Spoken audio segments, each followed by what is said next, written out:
It's November 1993 at Sony Studios, New York. Nirvana is playing what would be one of their biggest sets for MTV Unplugged. In Utero came out only 2 months earlier. By this point, Nirvana and Kurt Cobain have the attention of the world. Millions of adoring fans love this new grunge rock band that represents the spirit of what a lot of teenagers and young adults were feeling at the time. Kurt Cobain is wearing a green cardigan, jeans, a button-up, and on his feet are a pair of Converse shoes. How does it end up one of the most famous grunge rock bands in the world is wearing a brand that was synonymous with basketball? This is Chuck Taylor. From his outward appearance, you wouldn't think twice about the man in front of the frame. He was a salesman, a basketball player, a basketball coach, and he's the man whose name adorns arguably the most popular athletic shoe in history. How did these two figures connect? How did Kurt Cobain end up wearing a pair of basketball shoes that originated from a small manufacturer in Massachusetts? How did Converse go from creating the most popular basketball shoe in the world to becoming synonymous with counterculture? This is the Chuck Taylor story. This is the story of Converse.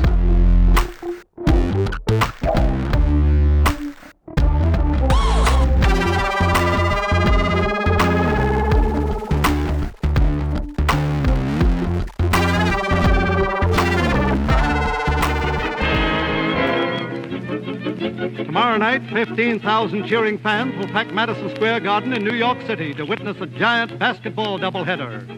In that cheering crowd, sitting in row C, seat 11, will be a modest 77-year-old man. Those fans won't know that he made possible the game they're watching. Basketball was invented by James Naismith in 1891, a Canadian-born lacrosse player who taught PE in Springfield, Massachusetts. He was charged with figuring out an indoor sport that could keep students occupied during the winter months. With a peach basket, a soccer ball, and a group of 18 young students, he taught the first game of basketball. One day I had an idea. Called the boys to the gym, divided them up into teams of 9, and gave them an old soccer ball. I showed them 2 peach baskets I'd nailed up at each end of the gym, and I told them the idea was to throw the ball into the opposing team's peach basket. I blew a whistle, and the first game of basketball began. Basketball quickly rose in popularity and spread to the cornfields of Indiana. It was there that a young kid by the name of Chuck Taylor would grow up playing this burgeoning sport. By 19, Chuck had gone professional in a sport that barely existed. Pay was far and few between, with players making only a few dollars per game. It was 1921, and the Roaring Twenties had just begun. The sport was constantly evolving, with new rules being added and old rules being changed. Teams were often owned or sponsored by large industrial manufacturers, such as the Goodyear Company, General Electric, and Firestone. The Wingfoots, G-Techs, and Firestone Non-Skids would later become the co-founding members of the National Basketball League in 1937. Basketball was an attraction. It was part sport, part performance. Players could find themselves in ballrooms or dance halls with the band playing shortly after their game finished. For example, the Harlem Globetrotters came along in '26, originally named the Savoy Big Five. It was throughout this time that Chuck gained his experience and connections as a player that would help excel his ability as a salesman for a small shoe company by the name of Converse. Marcus Mills Converse founded the Converse Rubber Shoe Company in February of 1908 in Malden, Massachusetts. The company originally focused on producing winterized rubber-soled galoshes for men and women. The business was a seasonal operation. Converse realized that by creating athletic footwear, it could become a year-round business. By 1917, Converse created the original All-Star basketball shoes. Converse built up a nationwide sales force and opened offices in select areas to help sell the shoes. It was at a regional office in Chicago that Chuck Taylor found himself with a new job as salesman for the Converse Rubber Shoe Company. It's been reported that Chuck walked into Converse's Chicago sales office in the summer of '21, complaining of sore feet, and persuaded Converse executives to create a shoe specifically for basketball. Taylor would claim later in life that Nat Holman of the original Celtics passed along a letter about a company offering $50 a month to help promote their shoes to sporting goods stores. Instead of Holman, Taylor took the job. By 1922, Taylor was a traveling salesman for the Converse Rubber Shoe Company.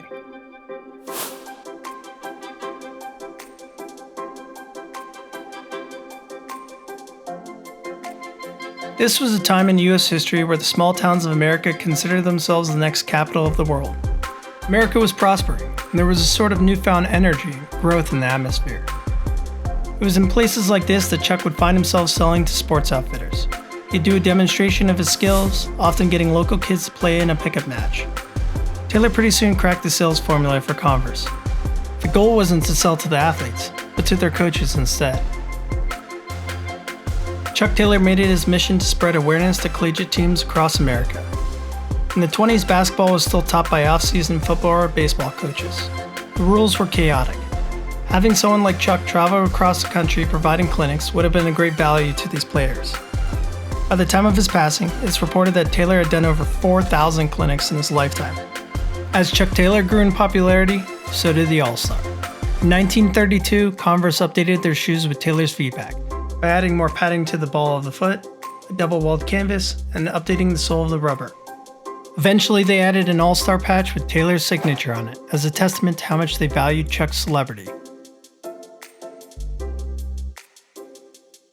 We interrupt this broadcast to bring you this important bulletin from the United Press. Flash, Washington. The White House announces Japanese attack on Pearl Harbor. In 1941, the Japanese attacked Pearl Harbor. World War II would grip America. 12 million Americans would serve. People of all walks of life would now become members of the military, and that didn't just mean to fight. Special Services, the entertainment division of the military, was created in 1940 with the goal of creating programs to keep soldiers occupied, athletic, and mentally healthy when they weren't on the battlefield. Every red-blooded American youth in and out of uniform is a lover of sports, a Special Services booklet published during the war declared. The Army has found it desirable to maintain and foster this competitive ideal. $20 million worth of athletic supplies were shipped out across the world. This included $1.7 million in basketballs and footballs. Basketball shoes and basketballs were shipped out to places as far as North Africa at the height of the war. Basketball had grown in such popularity that the military even produced an official basketball guide. It's possible this was one of the first instances of a nationally accepted, standardized set of rules for the game. While Taylor was too old to actually serve in combat, he was tapped to serve as coach to the Air Techs, which represented the Air Force Command Post at Wright Field in Dayton, Ohio during 1944 to 1945. Chuck's time spent in the military consisted of recruitment, physical fitness training, and coaching the Air Techs. The Air Techs were a team comprised of some of the best basketball players in the country, and for a brief season, Taylor coached these guys to 55 wins. On March 1st, 1945, the Air Force grounded all basketball teams, bringing an end to this bizarre moment in sports history. Converse had without a doubt played a major role in the war as well. They made rubber protective footwear, rubber-coated parkers, and the shearling-lined A6 flying boot for the war effort. Their shoes have been worn in basic training and by players for the various military athletic leagues. The full-fledged air war against Japan. From the end of World War II onward, basketball continued to grow in popularity. The NBA became official in 1946.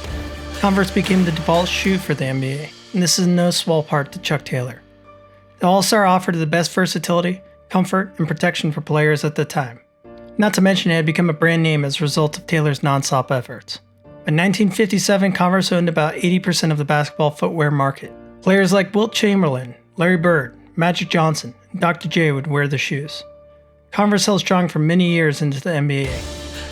But by 1969, Converse would lose its footing. When the UCLA Bruins, under the guidance of Johnny Wooden, stopped wearing the shoe, it all started to unravel. Chuck made one last attempt to persuade Wooden not to ditch the shoes. And in Chuck's lifetime, Wooden never did. Chuck Taylor passed away of a massive heart attack on June 23, 1969. The following year, UCLA could be seen wearing Adidas.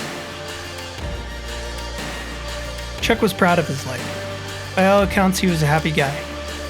He may have ultimately made a lot less than he would from royalties on the shoe, but he lived larger than life regardless. After he passed, the man behind the name would mostly disappear into anonymity. By 1969, it's reported that Converse had sold 500 million pairs of shoes. Many people would go on to cite Chuck's passing as the end of Converse as the leader in basketball.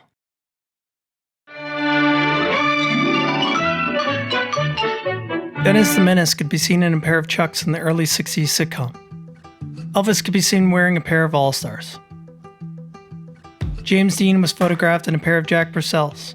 These were the early signs of what Converse would eventually become. While many basketball players still wore Converse, new leather iterations by Adidas and a newcomer by the name of Nike would come to dominate this space starting in the 70s. It seems obvious now, but never have appeared obvious at the time. Michael Jordan came on the scene in the early 80s. His first major television appearance could be seen wearing Converse. When Jordan signed with Nike in 1984, it would signify the beginning of a new leader in basketball. On top of missing out on Jordan, Converse would go through several sponsorship mishaps. I just want to make clear, first of all, that I do not have the AIDS disease, because I know a lot of you want to know that, but the HIV virus.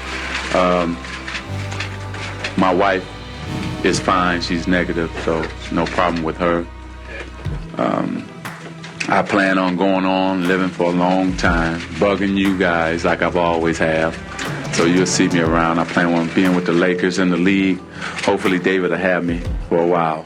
Converse briefly had a massive ad in 1991 called Grandmama, starring Charlotte Hornets forward Larry Johnson. These are my new shoes from Converse. They're so light and so fast, my grandmama can whoop you in them. Grandmama! Let's go. What? Shoot that dude. Not like an old lady. Move it, Granny, move it. Remember, you can't beat what you can't catch. Okay, Granny, one-on-one, me and you. Converse sponsored Latrell Sprewell in 1994. This deal would end up in embarrassment. Latrell Sprewell is on suspension for attacking Golden State Warriors coach P.J. Carlesimo. So I think everybody jumped on Latrell, and it's something that I personally was real careful about not doing. Dennis Rodman's contract was canceled in '99, as Rodman became more famous for what he did off the court, rather than what he did on the court.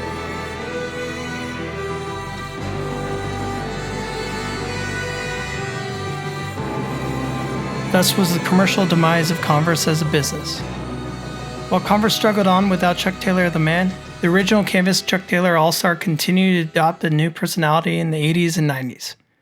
The shoe would come to reflect the punk rock era with bands like the Ramones, and later in the 90s with Nirvana and Green Day. The shoes, with their vast history in basketball, came to embody an entirely new image. This legacy that Converse had built is in large part what led to the Nike acquisition in the early 2000s. Nike acquired Converse in 2003 for $305 million for cash and debt. The Converse brand had gone from competitor to part of the Nike team. Converse fit a category of shoes that weren't traditionally sold by Nike. There were many knockoffs of the All-Star over the years, and one of Nike's moves was to pursue legal action against the many copycats out there. On top of protecting their IP, Nike continued to iterate off of what Converse had already built. In 2013, Converse released the Chuck Taylor All-Star 70 as a homage to their shoes in the 60s and 70s. While Converse has continued to release other shoes on the market, nothing has sold quite like the original Chucks.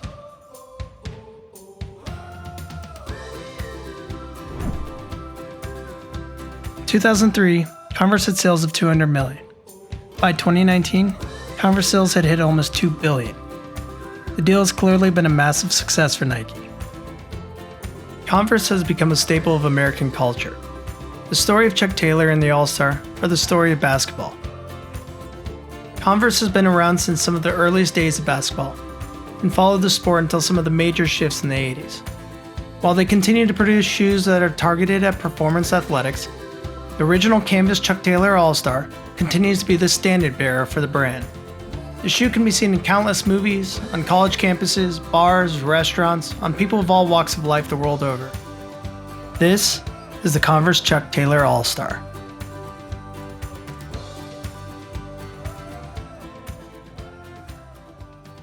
Jack Hooker, like and subscribe.